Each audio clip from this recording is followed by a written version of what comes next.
Hi everyone, welcome to BU 251, Marketing 2, also known as Consumer Behavior.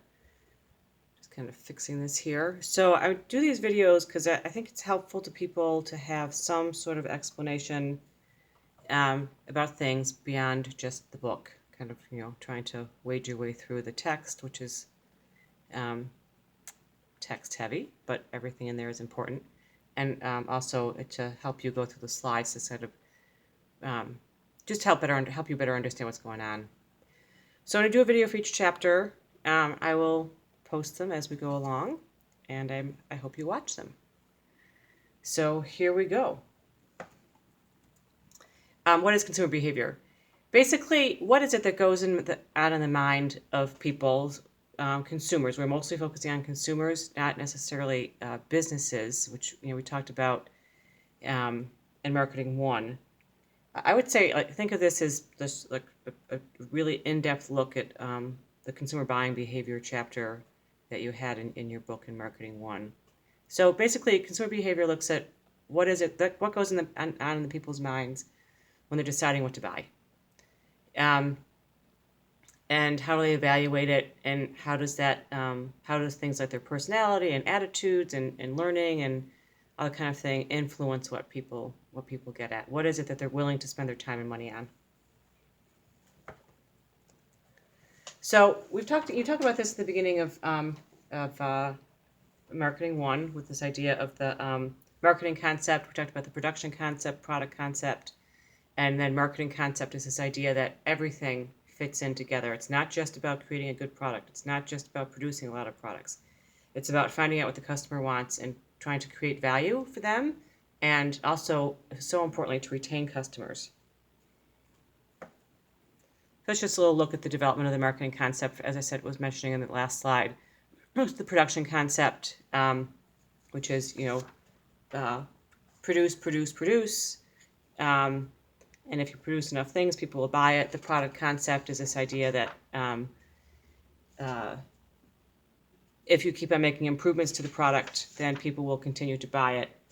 But just because you're making improvements to the product doesn't mean it's satisfying anyone's needs anymore. It just means that you're making improvements to the product. The selling concept is focused on the idea if you just, sell the heck out of something, that people will go buy it. If you give them premiums and you give them discounts and you have all sorts of displays and all this kind of stuff, people will buy it. The marketing concept looks at it in a little more holistic way, that you look at things in terms of what is it that the customer wants and how can we respond to what the customer is looking for, and give them the right quantity, give it to them at the right price, and sell it at the right place in the right places.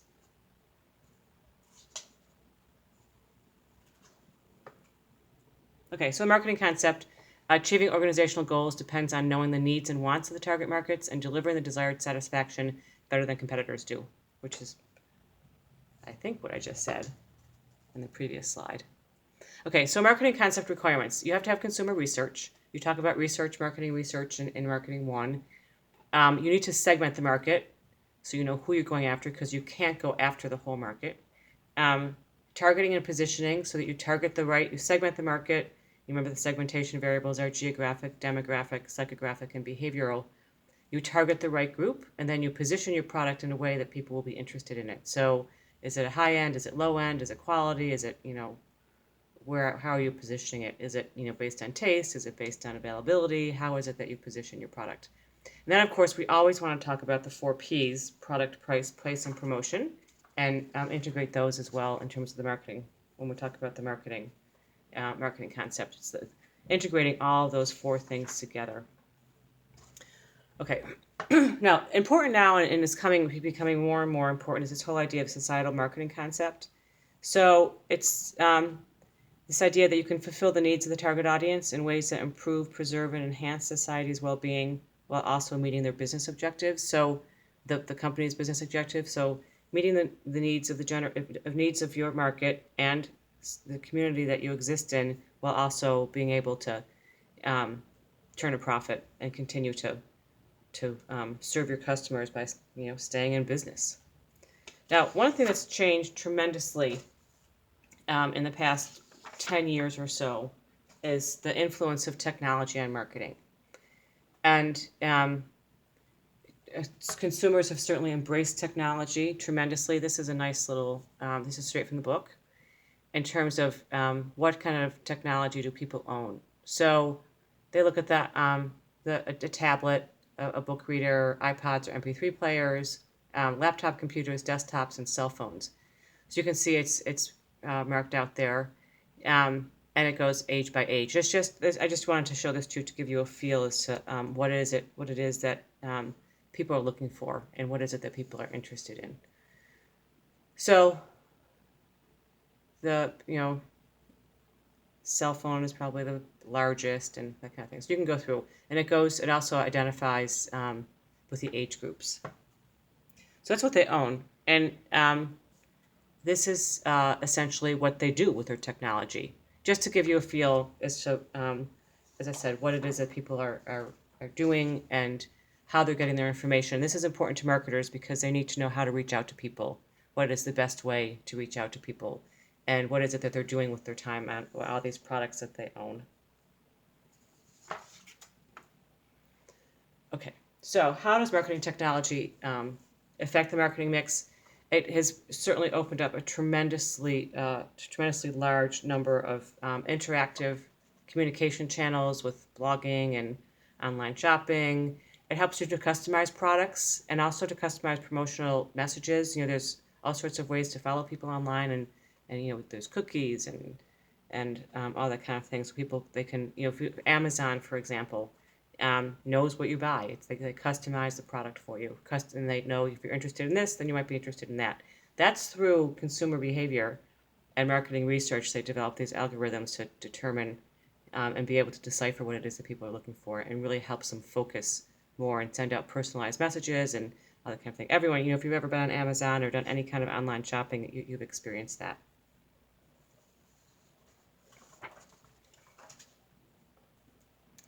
Okay, so in the first part of in Marketing 1, we talk about what are the 2 points of marketing. And the 2 points of marketing, which I'm sure you all remember, as creating value for customers and building strong customer relationships.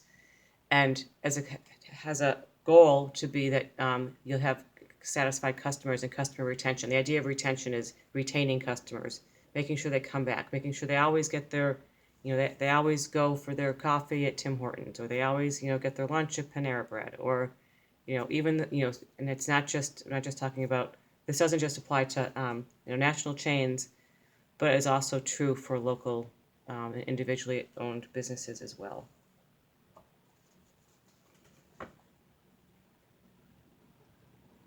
So that's the idea of successful relationships. Okay. And then, then customer value. Remember, we're talking about relationships and values. So is what customers perceive to be the value, and the resources meant to obtain those values. So, for example, if they perceive to have these benefits, then are we actually giving them these benefits? And then that the perceived value is relative. We have to remember that perceived value is relative and subjective, meaning when we say subjective, it means it's with bias. Objective is without bias. So, you don't always necessarily know. Two people might have the exact same experiences, might be in the same place at the same time and see the same things or use the same product, but what they are perceiving is subjective to them. And it's also relative to what they're looking at. We're going to talk more about that as we go along. And then we want to make sure you develop a good value proposition. We talked about that. You also talked about that in Marketing 1, the idea of a value proposition and what is it that the company is trying to achieve. Okay, and then customer satisfaction, that it reaches their expectations, and that there is. We talk about all these crazy things that. How much loyalty people have. So the loyalists are people who are, constantly come back and buy things from you. The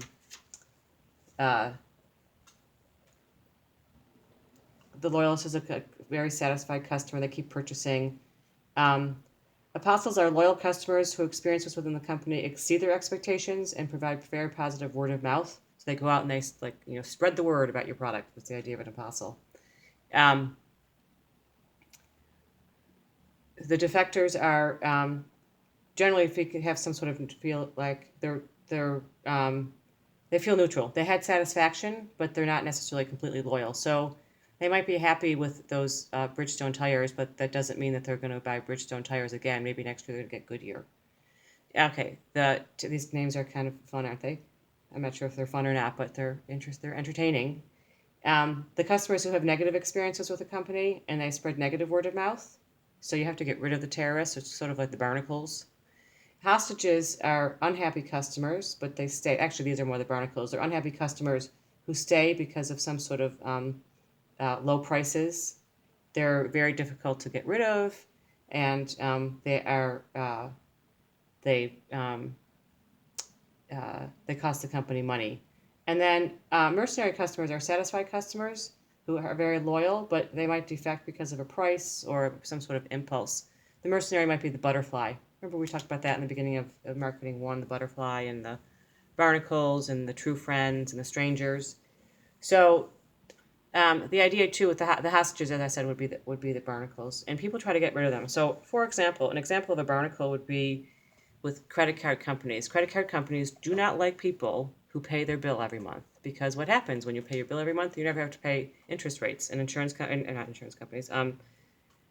Credit card companies make money off of people that pay interest rates. So for them, a barnacle or a hostage would be someone that pays the bill off. So what do? They might extend credit, increase credit to help you, to encourage you to buy more products, or they might up a user fee or something like that. Okay, so we like loyal customers because they buy more products. They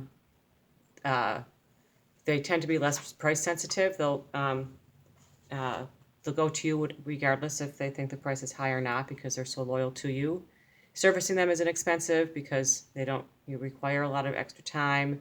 And there's this whole idea of spreading the word of mouth, the apostle. Okay, technology and customer relationships. So you might want to think about this, just so you can think about yourself.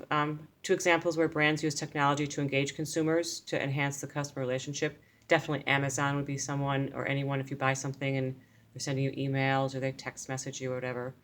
And or also it can be used to add value. Say they mail you coupons or something like that.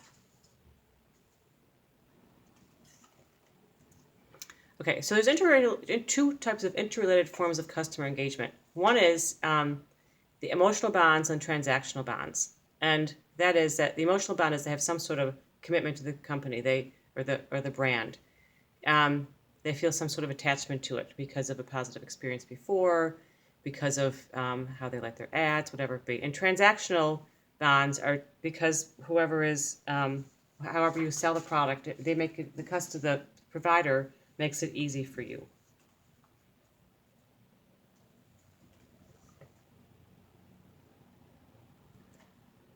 Okay, so what drives emotional and transactional bonds? There's a variety of different things. Trust, adaption, that it's easy to adapt what it is that goes on. With adaption, the merchant's purchase recommendations match someone's needs. They're either tailor-made or some sort of personalized advertisements. Interactivity is this idea that you can view merchandise offerings from different perspectives, so that you can locate the products, or you can make comparisons. You can compare, contrast what's going on. You go to buy a computer, you can do a chart, and it tells you what all the different types of computers are, what things offer, what are offered. Nurturing is this idea of the company sends out reminders that makes they provide information. They show some sort of appreciation for you doing your business. Commitment is this idea that you can deliver goods on time, and you're very responsive to any kinds of problems. Your customer-friendly return policies, LL Bean, for example, that kind of thing. Network is that there's an opportunity to share experiences about the product. on the website, blogging, that kind of thing. That's all emotional. Assortment is the idea that you can provide one-stop shopping. So uh, Amazon would be an example of that, or if you want to go to LL Bean is another example, and you need to buy all your camping equipment there, you can. There's assortment. Transaction ease essentially is just that, how easy it is to navigate through and pay and that kind of thing. Engagement, how enjoyable is the experience. Loyalty is this idea that again, it's such a pleasant experience that you're happy to shop there. Inertia is unless people become very dissatisfied, they're not going to change. And trust is that you trust people to take care of the transaction, and it won't be a problem, and they won't screw up the order, and they'll send it to the right address, and it'll arrive when they say it's going to arrive, and all that kind of thing. Okay, we went through this before: the loyalists, the defectors, the terrorists, the hostages, the mercenaries. We went through that a couple slides ago. So oftentimes people will look at profitability and divide up their customers. You see it like with frequent flyer programs, that kind of thing.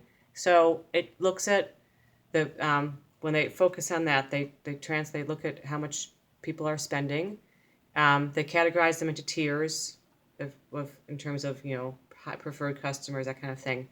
And one way to do it is to do it into pyramid to 4 tiers. You could do it 3 tiers. It's just really, this is just a general concept to help you understand generally, how it is that people look at marketers look at their customers. Okay, measures of customer retention. We talk about valuation. How valuable is the customer? How much money do they make from you? How much money do they make off of you? Retention rates. How many repeat customers do you have? And then when you talk about defections, how is it? You want to analyze, why is it? Why are people leaving us? Why are these defectors? Why is it the people who are very satisfied with the company but still likely to switch? Is it a convenience issue? Is it a cost issue? So the goal is to turn those defectors into a loyalist. So you need to analyze that. They'll do that with surveys and that kind of thing. Okay, internal marketing is this idea, and it's important that you not only want to market to your customers, but you also want to market to your personnel. So the idea is that you want to make sure that you have dedicated customers who are really focused on customer service, and that they will go that extra mile to try to retain customers. So if they're treated if they're treated well internally as customers, then is the quote internal customer, which is a concept that you talk about in your management class, and I think also in Intro to Business if you're taking it, about total quality management. They talk about the internal customer, and if you have happy employees, then they're going to treat your customers well too. So that's very important that you keep your employees happy. Okay, so the other thing that's important to talk about, and we're really going to see this in the first couple chapters here, is this idea of consumer behavior being interdisciplinary. And marketing in general is a very interdisciplinary idea, but the point is that there are many different disciplines that go into that inform marketing. With accounting, there's really you just really focus on numbers and analysis. Same with finance, that kind of thing. But with marketing, it's almost to a certain extent it's a social science, but it also focuses on communication. So psychology is, we're going to look at the human mind and mental factors that affect behavior, personality traits, perception, learned experiences, attitudes. We talk about all that in the first section. Sociology, there's a typo in there, I'm sorry. It should say is the study of development, structure, functioning, and problems of human society. So, for example, when we talk in Marketing 1 about influences on consumer behavior, certainly people's social networks and families influence how they buy things, and also socially and culturally what's going on at the time is going to influence why people buy things. Anthropology is this idea of looking at what are the cultural values of the of a of a of a target market, and that can change even in our country from area to region to region and area to area. And then communication is how is it that you communicate with people? What are the best methods to use? What kind of media do you use? Um, what are acceptable persuasive tactics and strategies and that kind of thing. Okay, and then finally, consumer decision making. There's the inputs, which is the firm's marketing efforts, and then also what's going on in society. The process is what goes on in people's heads. It's that black box that we talked about in marketing one, and this whole idea of the whole process of the need recognition, and then seeking alternatives, analyzing alternatives, making the decision, and then learning is basically your experience with the product before. So you may have, you always love Hondas. Maybe you bought a Honda once and you had a great experience with it, and so you're always going to buy a Honda or a Honda product. Or it could be that you bought a Honda and you had a really bad experience, so you're never going to buy it again. So that's the idea of learning. It's what's happened when you use it from previous experience. It also could be what you learned from your peers and your subculture and social group. And then the outputs, of course, is this whole idea of the actual purchase. And then with the post-purchase evaluation, which again we're going to talk about a little bit again in this first section. Post-purchase evaluation, we talk about cognitive dissonance and post-purchase behavior. Okay, so that wraps up chapter 1. And thanks for listening, and we'll see you back with chapter 2. Thanks, guys.